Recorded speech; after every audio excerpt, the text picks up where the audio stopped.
આજે બચેલું ભાતનું નાસ્તા બનાવવાના છે. આ મિક્સરમાં થોડું પીસી લીધેલું છે, ક્રશ કરી લીધું છે, જાડું જાડું ક્રશ કરી લીધું છે. ને મેં છે ને 5 બટાકા લીધેલા છે, એને છીણી કાઢીએ.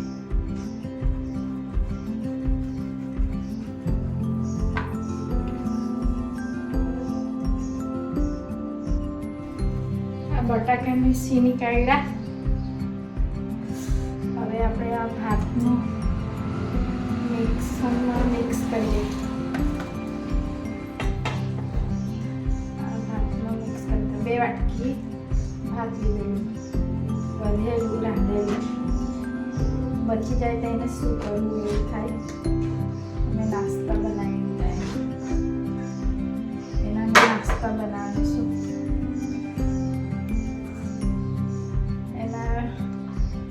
એક કાંદો કાપેલો છે,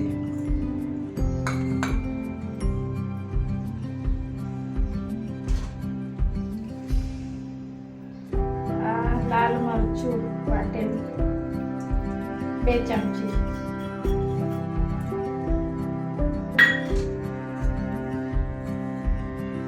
આ ધાણાને ઝીણા કાપી કાઢેલો છે,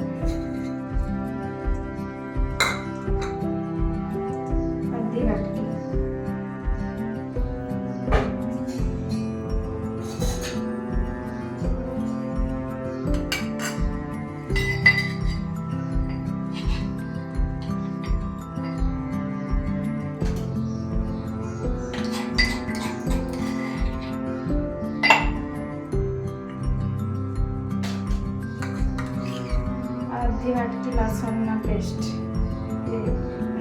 1 ચમચી લસણના પેસ્ટ વાટકી બોલી દીધી. 1 ચમચી આદુનો પેસ્ટ એમાં મિક્સ કરવાનું છે. એવું લાગતું છે કે તગારી નાનું પડે, આમાં કરી દઈએ.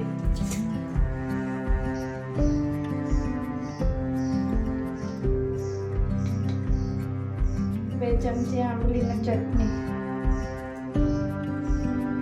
મસ્ત ટેસ્ટ આવે.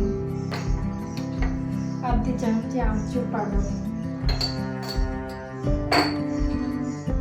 અડધી ચમચી ચાટ મસાલા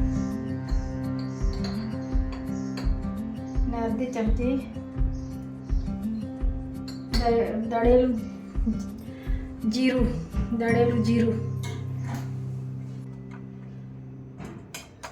અડધી ચમચી હલ્દી. હવે આને મિક્સ કરી દઈએ.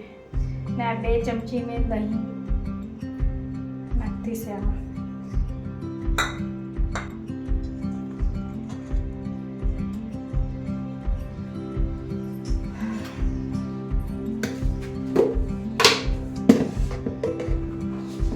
એક ચમચી 2 ચમચી ખાંડ. ગુજરાતી લોકોને થોડું મીઠું, ખાટું, તીખું ભાવે. હવે રાંધેલું ભાતમાં થોડું મીઠું તો હોય જ, આપણે રાંધે ત્યારે નાખે જ. તો અડધી ચમચી મીઠું નાખવું, વધારે નાખવું.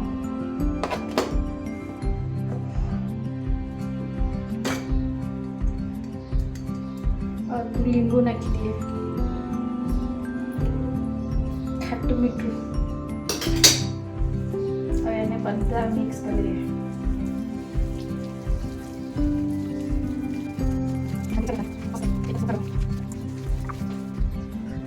હવે આપણે એને હાથને પાણી લગાડીને ગોળ આકારમાં ગોળ ગોળ બનાવી લઈએ.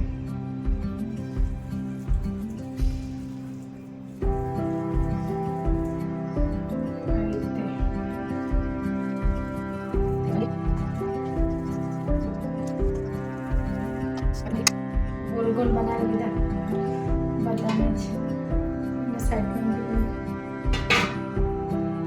હવે આપણે તળવાના.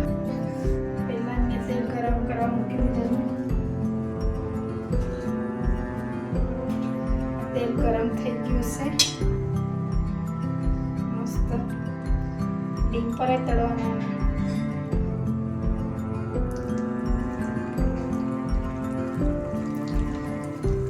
ધીમે તવા પર મસ્ત તળાઈ જાય. એમની ભાત ચડેલી છે, બટાકાઓ બાફેલા છે. એ વધારે લાલ જેવું નહીં કરવાના.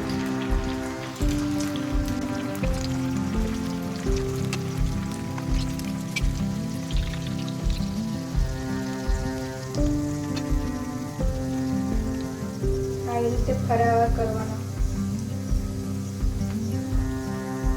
પછી પડી જાય.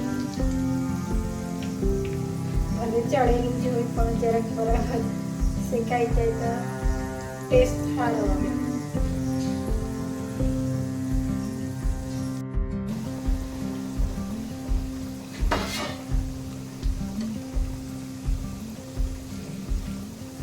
શેકાઈ ગયા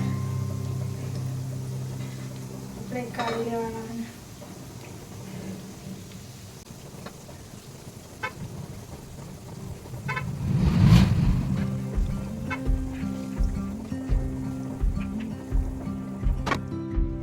આવી રીતે બધા મેં તળી લીધા.